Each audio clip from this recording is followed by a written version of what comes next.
વયા ગયા હતા ફંક્શનમાં એટલે ફંક્શનમાંથી નીકળી ગયા હતા. એલઈડી ફિટ થઈ ગઈ હતી, ઘરે જતા હતા. તમે જુઓ ગાડી ધીરે ધીરે ધીરે ધીરે સાહિલ ભાઈ આગતું હતો. હું ની બે ઘરે જતા હતા. પછી ઘરે નાહી ધોઈને પછી પાછું આવવાનું હતું. એટલે ઘરે નાહી ધોઈ લીધું અને પછી પાછું અલગ ફંક્શનમાં પણ સાહિલ અલગ ફંક્શનમાં હતો.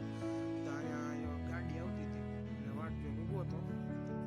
પછી ગાડી વહી જતા આમ મારે જવાનું હતું આમ, એટલે જો અહીંયા વાટ જોઈને ઊભો હતો.